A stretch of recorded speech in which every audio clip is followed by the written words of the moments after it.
Hi. Okay, good. We are live.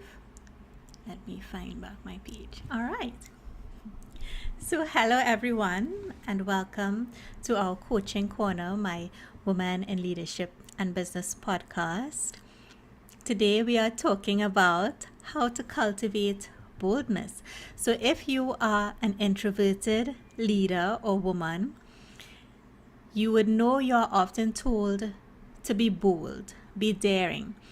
And being bold is actually one of the things that it is said we need as a leader in order to embrace change. So if you're wondering, how exactly do I be bold, given that I'm introverted, or I rather not speak unless necessary, or I think so much, I have a million things going on in my head, and I could see different outcomes for this initiative or project that we're working towards. How do I cultivate that? We are going to talk about that today. So, I am Sreshtha Tewari. I am a woman in leadership, emotional intelligence coach. That just means I help successful women in business, women in leadership, remove emotional blocks, understand the intelligence behind their emotions, negative or not, and what these emotions are telling you.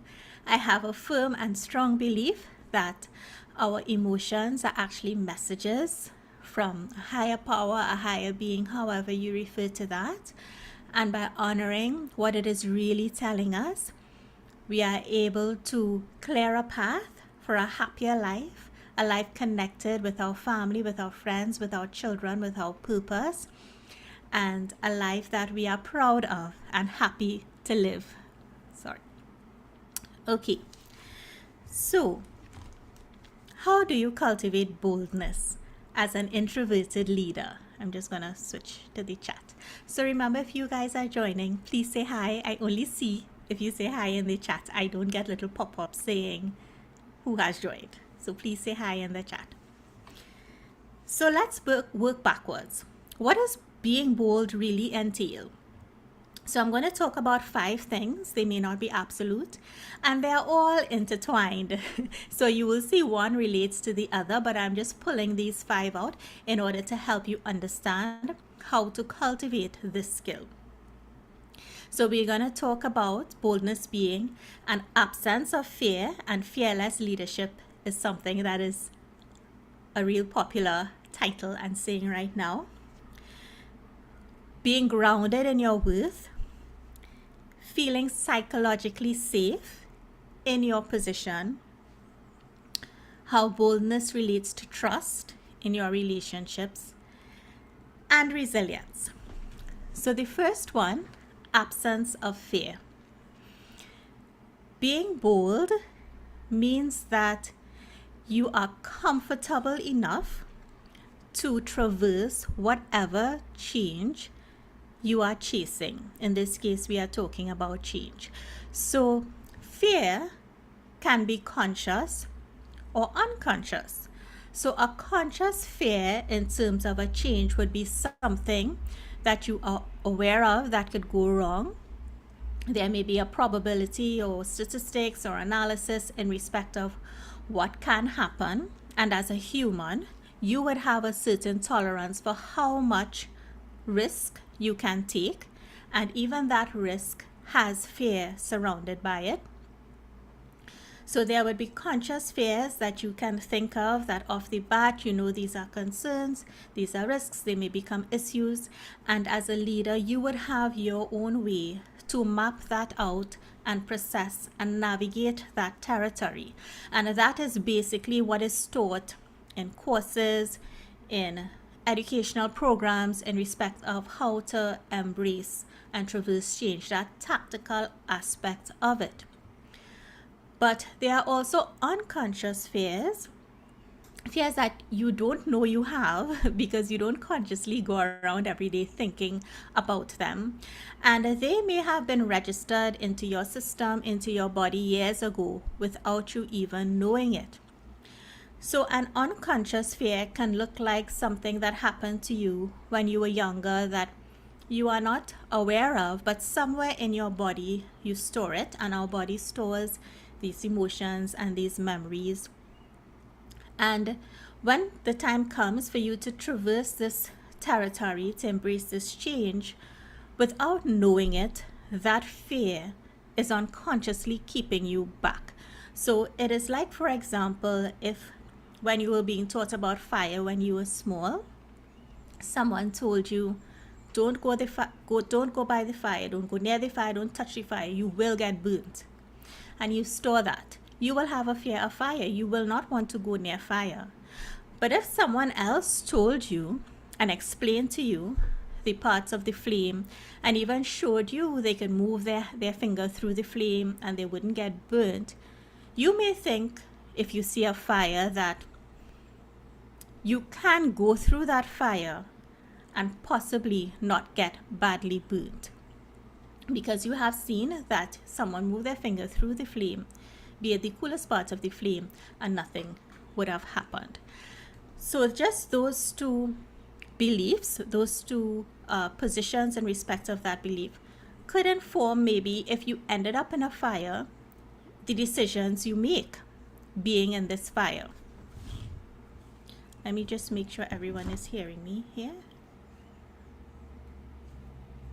Okay, good.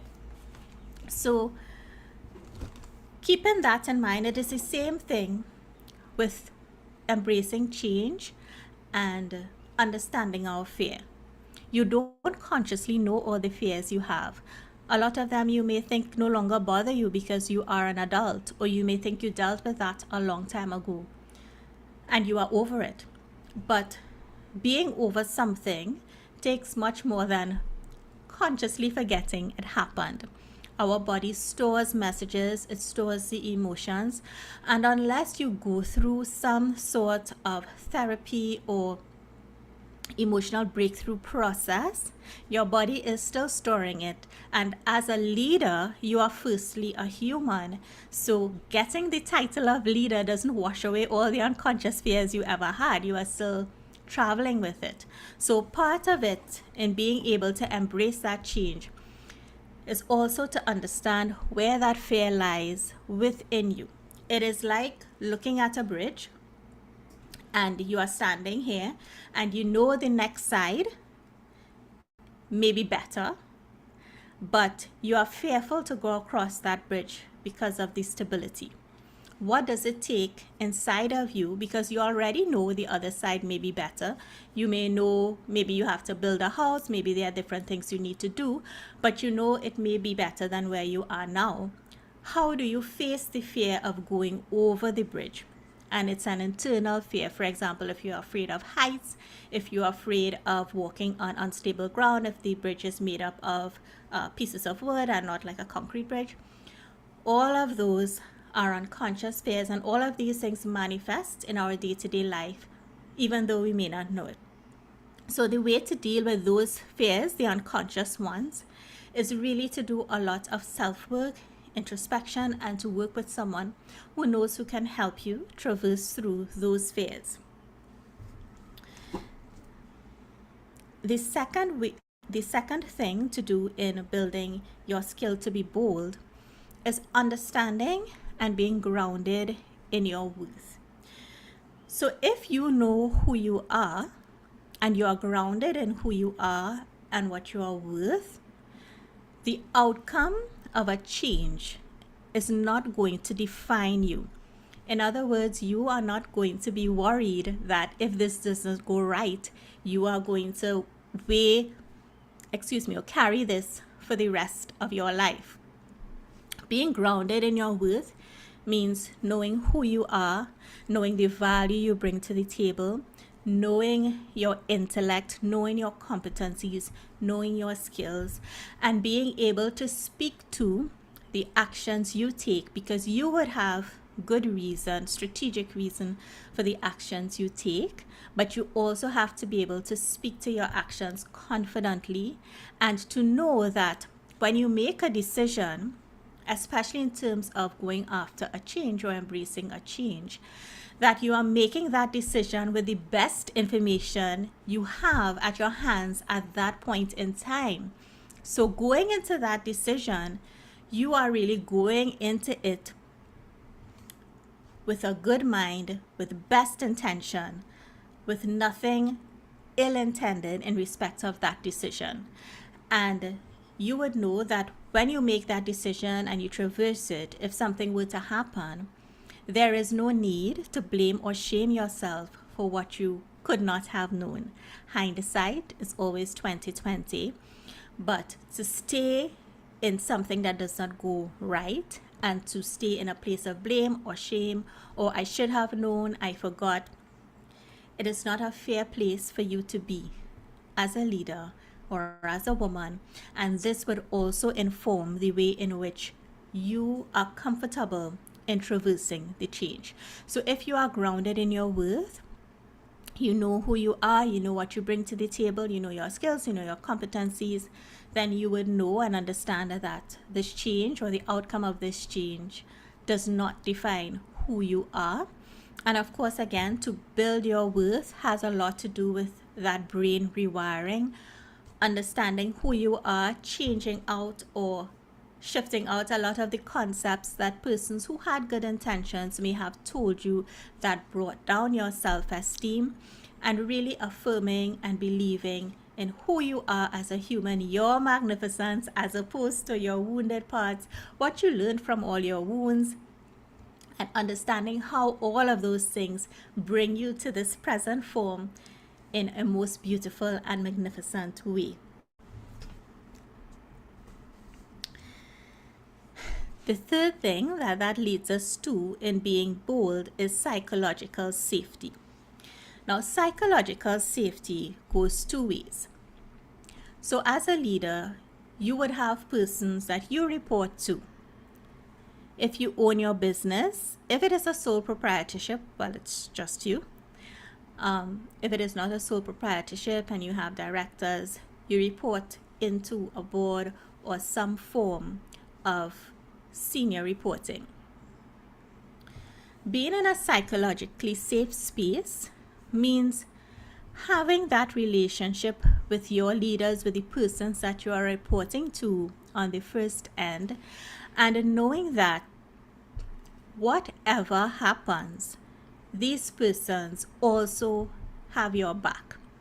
For example, when there was a time I had a lot of reporting to do, and the team that supported me, I would have divided up where I got certain information from. And I remember there was a time one of the girls, I wasn't giving her any piece or part of the report to do because I was afraid that she would miss the deadline or she wouldn't do it, and then that would reflect on me. However, when I had a conversation with my manager at that time, he was the head of the unit. He told me, Sreshtha, don't worry. If you miss this deadline, I would understand why, and we would work through that and use that to coach the other person. So having this sort of relationship with the persons you are reporting to, your senior directors, whatever titles they are in your organization or in your business, this relationship would help you feel safe in order to embrace any change that is coming, because you would be settled and you would be calm in your body, in your nervous system, knowing that whatever happens, there is a healthy dialogue that can happen in respect of those you are reporting to, and you would be able to discuss whatever happened in a respectful, healthy way with no shame, blame, or make wrong, and just decide on what is the better positioning in order to move forward. And again, in embracing change, there's also that implicit understanding of whether you should pivot or let go of this change that you are working towards, depending on how things unfold. And all of that comes with being safe in your body, in your mind, and knowing that the persons who you are accountable to understand the decisions you are making, the actions you are taking, and can work with you in order to change, if necessary, the path that you are on. And that also leads us to psychological safety in respect of those reporting to you. which is also trust. So learning to trust your staff, the person supporting you, is a big part of being able to cultivate the skill of being bold. If you are able to trust the persons reporting to you, first of all, you have to hire the right people. If you are not hiring the right people, you are just setting yourself up for failure. But once you are hiring the right people, micromanaging intelligent people is a sure way to frustrate them. Once you are hiring the right people, you in turn have to create a psychologically safe space for them. You in turn have to trust them and know that they are competent in what they are doing. You as a leader have to be able to effectively communicate with them so that they in turn know if something comes up, you have their back, they can come to you, they can raise their hand. And giving people this permission, this psychological and mental position to come with you the moment things go awry, would save you much more than if they are afraid to come to you, they are afraid to talk to you, trying to figure it out on their own and waiting for the last possible worst moment to come to you. And this whole idea of trust, again, is something else I learned when I was managing someone, and I was extremely anxious, hoping that the work we were doing, we were prepping work for external stakeholders. I was anxious that he wouldn't meet the requirements and deliver as needed. And once I was able to let go, once I was able to talk to myself and say, Sreshtha, wait, this guy is intelligent, he was educated, he had experience, he was better on some things than me, like in respect of Excel. And I let that go. I felt 100% better because I wasn't pressuring myself to feed off someone else's actions. And then he felt less stressed because I wasn't on him all the time. I was giving him his space to do whatever it is he needed. So we have to also remember part of being bold and embracing this space of change is also being able to trust our people, creating an atmosphere where they feel safe so that if something goes awry, they are comfortable enough to come to us. And the last thing I would like to talk about, I don't know if you're hearing my daughter, is being resilient. So being bold also means that if something doesn't go your way, you are able to bounce back, you are able to reflect, learn, pivot, change, move on, chart a different path without all of that shame, blame, make wrong on yourself, on your people, on anyone for that matter. Cultivating resilience and being able to look at things from a place of learning as opposed to a place of blame, shame, make wrong will help you deal with changes better and will get you more confident in respect of going into change. Cultivate or nurture your ability to be bold. And all of these things that I'm talking about are intertwined. Absence of fear, being grounded in your worth, because if you're grounded in your work, you would be less fearful of what is going on, what people would think about you. Being psychologically safe is tied to absence of fear and being grounded in your worth. Being able to talk to your leaders, being able to trust your people, and nurturing and cultivating your own sense of resilience. All of these things together would help you as an introverted leader be more comfortable cultivating that boldness skill and therefore embracing change or the things you have to do with less worry in respect of what could happen, because then you would know that whatever happens, you are able to deal with it and what is coming your way.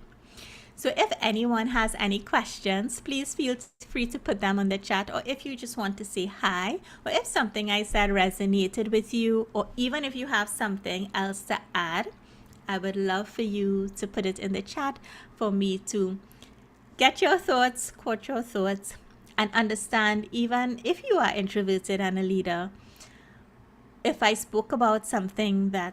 speak about something that you do in order to embrace change and be bold, please feel free to let me know. So I'm gonna check the chat. Right.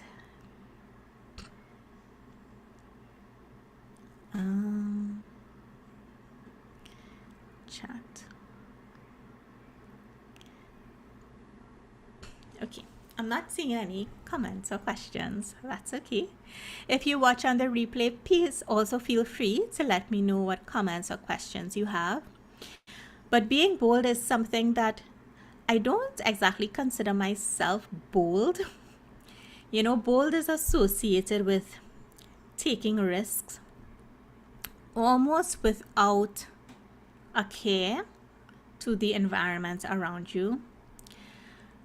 As an introvert, I relate being bold to being comfortable to traverse whatever change it is or whatever new territory it is I'm going through, grounded in who I am, noting the impact it may have on those around me, and understanding how I would navigate through that new path.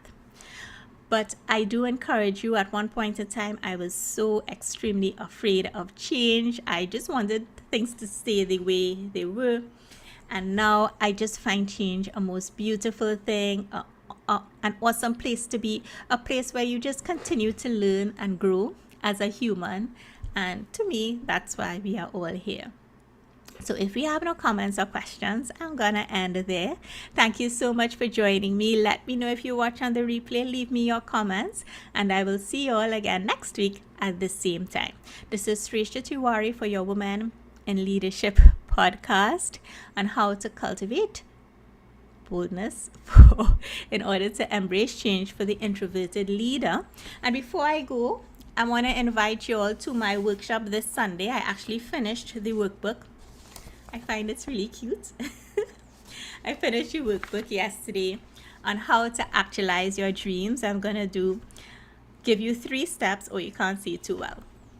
But I'm going to give you 3 steps on how to actualize your dreams. I'm actually going to get it out from what you desire, get you the one that you really want, your dream of the season, and we're going to do a blueprint and action plan. And I'm also going to do a meditation with you guys to help you clear anything that may be holding you back in terms of feeling stuck and going after your dream.